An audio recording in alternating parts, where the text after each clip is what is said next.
Hello everybody and welcome to another Arkham Horror video. Today I'm going to be sharing my preliminary thoughts on the Scarlet Keys.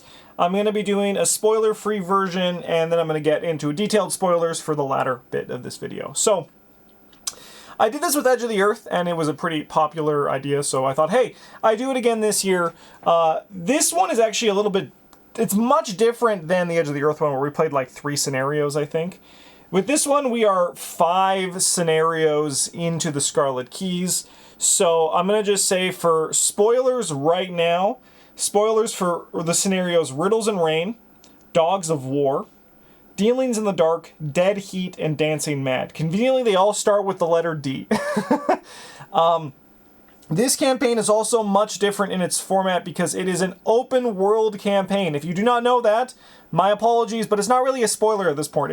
It's a globe-trotting adventure where you are exploring and resolving the campaign in the order you want to. It's very interesting and very neat, and I think ultimately, let's get into my thoughts.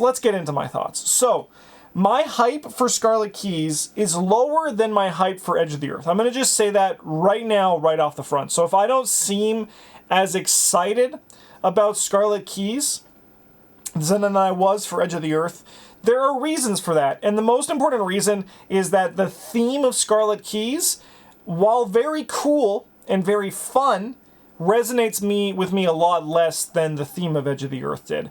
I really liked Edge of the Earth's kind of oppressive, very dark, heavy, everything is screwed, we're all gonna die, we can't, and like things are going like very just like things are going wrong, and it's very just we're stuck in a bad situation. That's like my favorite kind of theme in storytelling. So right off the bat, Scarlet Keys doesn't have that going for it. I'm not really into like the spy, espionage, kind of conspiracy sort of theme. It doesn't resonate with me, but it's not a bad theme for a campaign. I think it's a very cool story, and I think it's told in a way that is compelling if you like that kind of thing. So, I think the open world is very good. I'm going to just get the map. We're not going to see the full map because my camera, where it's positioned, we're not going to see. We see a lot of the world here. This is actually pretty good.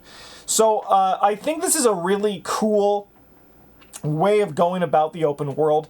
I think it's accomplished very well, and I think it's very fun and kind of very... The game feel of it is really good. When Travis and I, we were like plotting out our plan. We were like, so we're in Alexandria. We could drop down. We're in Constantinople. We could either like try to go to Tokyo this way, or we can like Stockholm, sort of go through Reykjavik, come down over here, come in this way. And it actually had the game feel of us trying to figure out a plan on a map. And I think that was such a big accomplishment from the designers in this, how the fact that the map is such a great feeling for this game. Like, this could have been like a choose your own adventure, like go this way, go this way, go this way.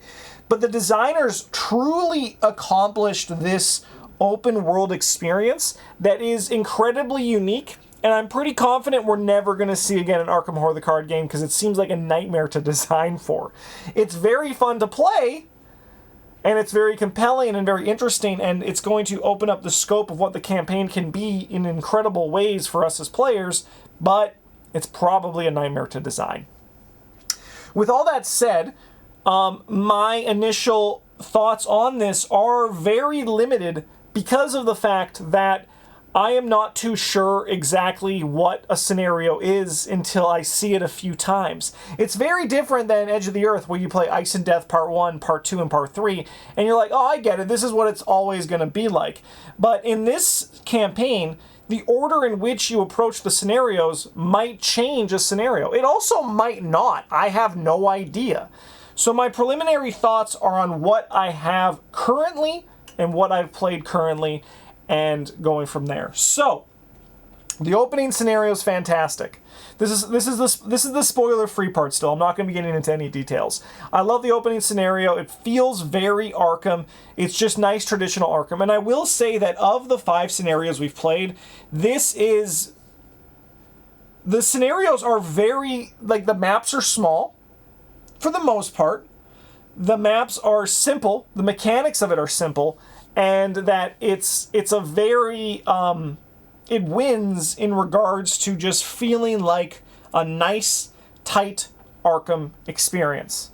Spoilers as well for the campaign that I'm playing, the blind play with Travis and Bryn. It's also, for us, very hard. It started going really smoothly, but it starts also kind of going downhill pretty quickly as well. To the point where, we haven't had our butts kicked by a blind play in so long. I think that this is, obviously, like, this depends on the group, the investigator composition, but we've lost a lot. we've lost more ground than we gained, which at least is a fun experience as a player to kind of just go through all of that.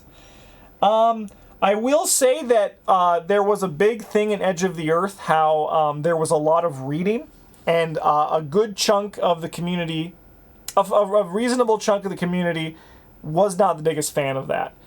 And I will say that that has not really changed in the Scarlet Keys. There is a lot of reading in the Scarlet Keys. I'm not like... I'm not like 100% against it. Like, I enjoy, like, what it does, and it's no surprise that one of the most immersive stories that I played in Arkham was a custom campaign called Betrayals at Mountains of Madness, where between each scenario you basically read a short story. It certainly helps with, like, the immersion of the world, but it kind of really the gameplay part of me, I'm just like, I long for the days when Dunnage had, like, you're like, oh, here's 2 paragraphs, start fighting the bad guys, and I'm like, yeah, let's go. Admittedly, though, also, like, I only have to read it once, so it's less one of those things. I imagine, like, for people like Travis who play with multiple groups who read it multiple times, that sucks. So just something to be aware of as well before we dive into the spoiler part of this. I don't think I have any other spoiler-free stuff. Overall, I am very much enjoying the Scarlet Keys. However, I'm feeling like this one might be in the lines of the Forgotten Age for me, where it's a grower. Over time, I think I will appreciate this campaign more than I'm appreciating it right now. I don't hate it. I'm having fun. We're like, there's a lot of great memories being formed. But my hype is certainly lower than it was for Edge of the Earth at, like, a similar point. Mostly just because the theme. Also just because, like, as I said, I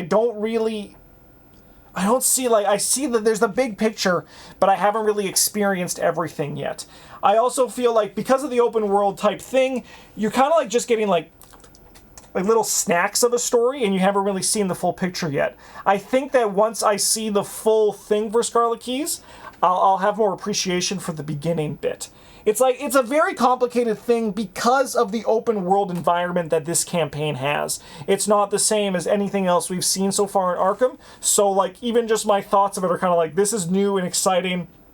Overall, though, while the campaign is not batting like Edge of the Earth is, I do think that the scenarios, I've had more fun with the scenarios here than I've had with Edge of the Earth. They all have a nice twist, a nice unique mechanic, and I think that they are enjoyable, and I think the opening scenario of this campaign is fantastic.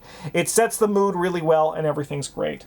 Should we get into spoilers? All right, so here's your warning, your final warning for spoilers, and I'm going to start talking individually about spoiler aspects of this. No, actually, this is not your final warning. I should talk about the concealed mechanic. I think the concealed mechanics, this is nice and simple. The concealed mechanic's really good.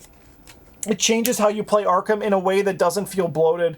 It actually is very reasonable, very easy to keep track of, and while it does increase table space, I don't think it actually increases mental strain. I think the concealed mechanic is very elegant, very simple, it works very well, and it doesn't, like, it's not clunky. Even though, like, table space, I think it is clunky. Like, it does a lot for the table space. I think mechanically it's not clunky at all. I think it's a really good mechanic. All right, now is your final spoiler warning.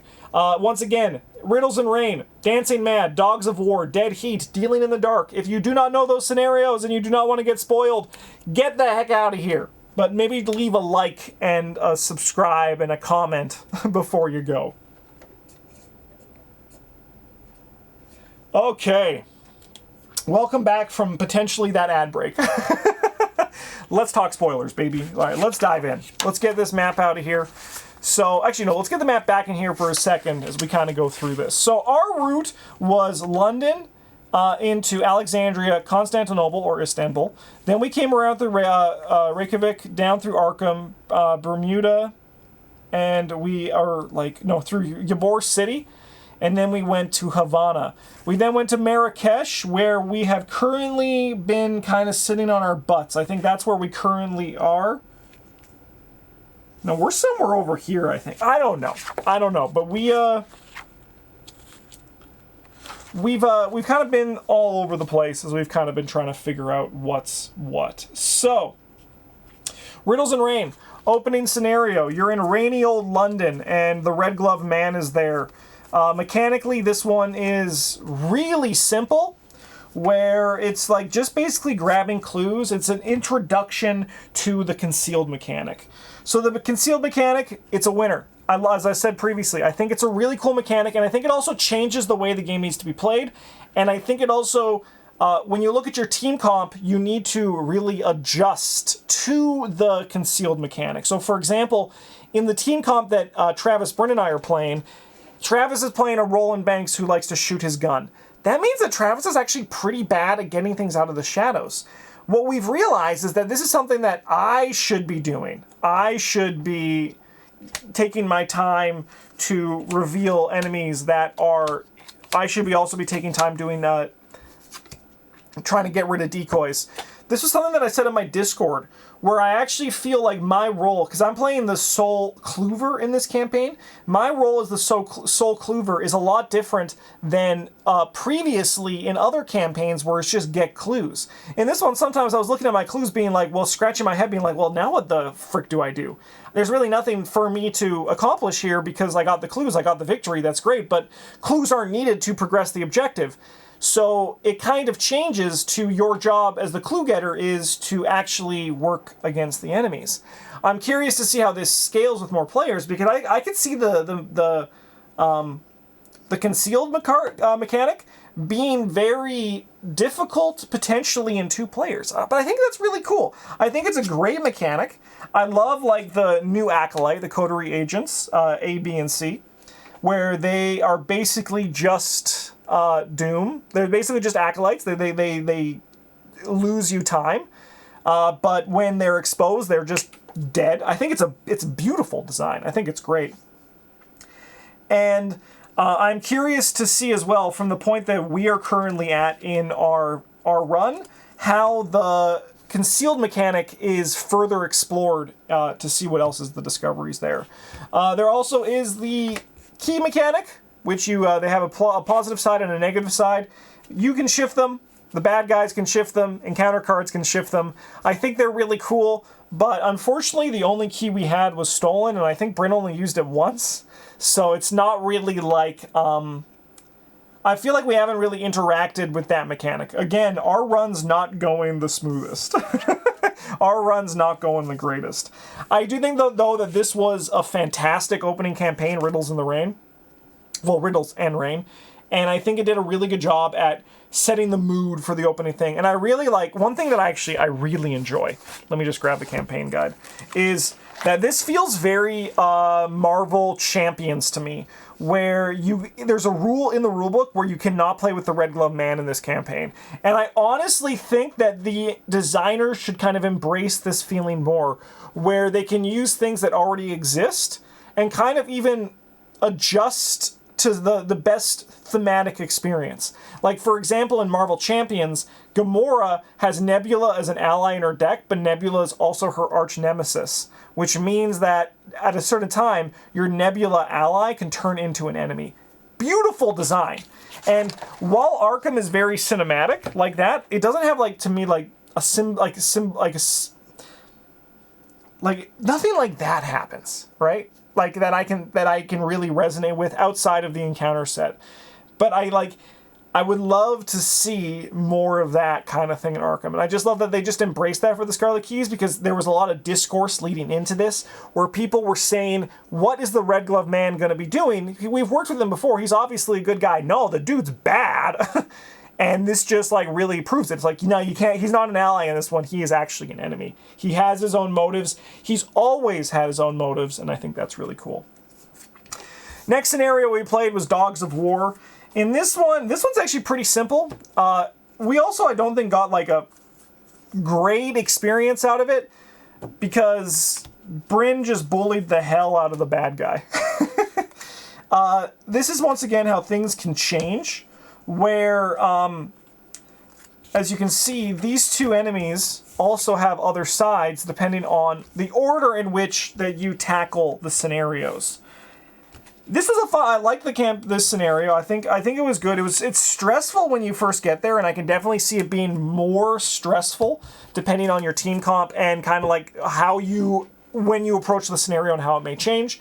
But as I said previously, this is a very hard campaign to talk about analytically right now because I've only seen realistically like maybe 10 to 15% of it, right? Like in each scenario, like let's do a little thought experiment right here. Let's look up Dogs of War. Let's find it in here. Hello.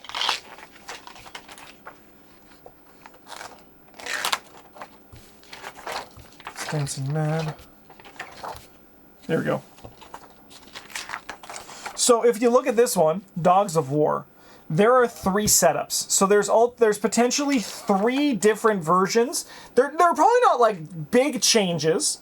There's not 3 different versions of this one, like completely, but there's like 3 different setups. So there's 3 potential modes in which this scenario can change. So even though we have played Dogs of War, this is Dogs of War. Even though we've only played Dogs of War one way, we might not have the full Dogs of War experience, which is very interesting from a standpoint of this campaign, where what is like how like my experience through it can be completely different than someone else's. And I think that's really cool, but it makes it very hard to talk about this from an analytical point, as I said. Okay, next scenario we did was Dealings in the Dark. This one starts with a very small map, and then you have to build like a secondary map, and you have to remove the small map and then put the big map, and then eventually you put the small map next to the big map. I really wish the designers just made the big map happen, put yourself in the small map, and said for the remainder for until otherwise stated, the other 4 locations are not considered to be in play. It was a little bit messy to have to like note them, pick them all up, and then like put them all back in the exact order that they were and like with the exact same like information. I wish they were just like, it was like phasing in Magic. Put a cup over those locations. They do not exist right now. Otherwise, this scenario uses the concealed mechanic in a very interesting way where the enemies just pile on doom and it becomes very spooky and scary. And it was spooky and scary. I'm very excited to try this one again because I think we can do it better next time. This is when things started to for us. And I think that this was a fun experience. I think it's a cool scenario. There's a lot going for it that I really liked, and I'm very excited to try it again. My biggest disappointment right now with this campaign is that, honestly, the Coterie members, they all kind of seem like wimps, apart from, like, really just some of the later ones that I'm going to be talking about in a little bit. Because there was all that hype, and I did that lore video, and, like, maybe the lore video just hyped me up more than it should, but I built these kind of preconceptions for these characters that I'm not feeling yet. But then again, It might just be the order in which things are going. We're going to find out. They just kind of feel like people to me. And like maybe that's the point. They're just people. But I expected there to be like a bit more intrigue and menace and hype around them. They do accomplish this with a certain one of them who actually honestly tears the living frick out of me, who we're going to get to. Next scenario we did was Dancing Mad. This one's a very simple Arkham experience where there is this MFer right here who you're trying to keep safe. And then there's this really cool moment where there's two of them, and unless you know the secret, his secret like past, like the secret code word about him, you won't know which one's the real one. And then you can even kill one and you don't actually look to see if it was the real one or not, if you just take a blind guess on that. This is a cool, it's a cool scenario that feels very Arkham-y. Unfortunately, our playthrough of it was a little bit marred because we missed a mechanic for it that made it so we screwed up.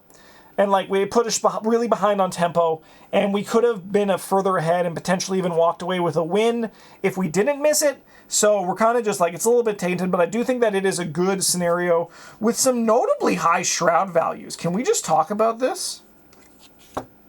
Well, I guess we had this one. We had this one first. We had the 5 shroud. This one has 5 shroud. This is like what my thought is, right? I mean, it's just 1, 2, 3, 4, 5. But my thought is we're going to see less 2 shroud and 1 shroud locations because of all the new survivor cards. And we're going to start seeing more like higher shroud locations potentially. It's probably going to like level out around 3. That's my working theory with absolutely nothing to go it on. We've seen it happen with Asphalot and Lord of the Rings. I think we're going to see it here. The last scenario I'm ready to talk about today is Dead Heat with Amaranth, who scares the hell out of me. This was a nightmare of a scenario that we got absolutely bodied in. We did realize that afterwards that it was just some errors of judgment on our point, on our earlier point of it, where we kind of just approached it in a way that was ultimately led us to a path of failure. But mechanically, it's a nice, cool, simple, thematic, scary, very menacing scenario with a very scary villain. And the flavor of it is just incredible. Not to mention, there's also this fucking lion zombie that shows up, and we're like, holy crap, it's a lion? I think apart from the intro, this has been my favorite scenario we've played, even though once you see the video, you'll notice we only got a little bite-sized chunk of the scenario.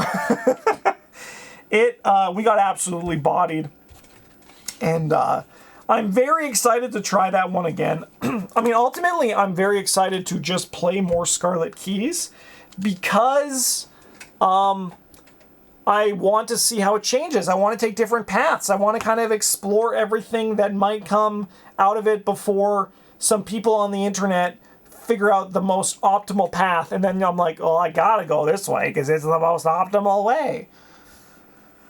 Alright, let's talk about just some generic encounter sets. I talked about the coterie agents. I think they're beautiful. Great design. We have the enforcers and the assassins who also further interact with the concealed mechanic in a way that is very spooky, where he can attack you if you grab other people. Because he'll attack you from the shadows. He'll just like, if you do it wrong, he'll just with a knife. And then her, the assassin, she's going to deal you damage with a knife. If you are around shadow cards, I think they're flavorfully very nice. And also, like, really, I think they're well designed too. They just felt scary. Not in a way that was like oppressive, just in a way that you're like, ooh, we got to deal with this or play around it. There's also like this whole hollow stuff, these outsiders, which I imagine is going to relate to the Ancient One for this campaign, who I don't know who it is. Travis has implied that it's not a known entity, if that makes sense. But they do have this mechanic called the hollow, where you take cards from your deck and you kind of just put them aside, and those are hollows. There was something that I was expecting to happen, because there is a theme throughout this whole thing where people and items are disappearing and then you just slowly kind of forget about them. And I was like, are we going to see an ally in our deck be forgotten. And this is actually what does end up happening if you screw up on a certain scenario like we did. A card that was in the holo, you have to remove I think it was like highest experience or like a unique character if able or something like that. Or just like it was highest experience. And if you remove a unique card, you cannot put that, no one can put that card in their deck for the remainder of the campaign. I think that's, honestly, to me, that's a win of a mechanic. I thought that was really cool. However, I do wish that if it removed an experience cost card, you got that experience paid back. My reasoning and thought process for this is that I think it's okay for the game to force players to change up their strategy or like to tweak or like have to make an adjustment on the fly in terms of story, as long as they are not directly putting a player back. Like, let's just talk about a hypothetical situation where someone loses a Michael Lee on this. That's 5 experience and a core part of your deck down.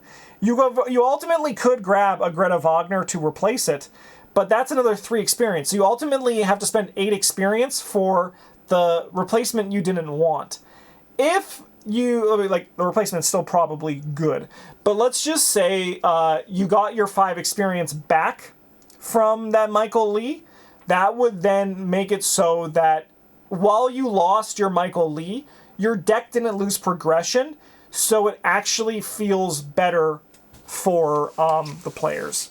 Now, I'm pretty sure that didn't happen because Bryn was pretty upset that that he lost one of his experience cards. Let me just see if this one.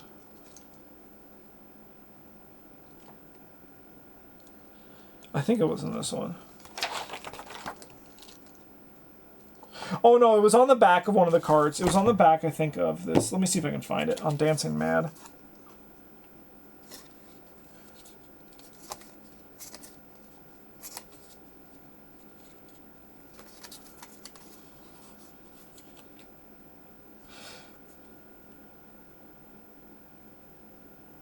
Yeah, so remove each holo from the game. I'll put it on the screen. Oh, you can read that.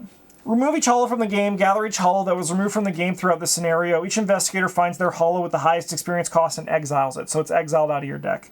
In the campaign log, record erase from existence, and next to this, record the names of each unique card exiled this way. For the remainder of the campaign, players cannot include any copy of those cards by title in their decks, and immediately remove any copies from each investigator's deck. So actually, like with Michael Lee, you lose 10 experience. That's even worse in this hypothetical situation.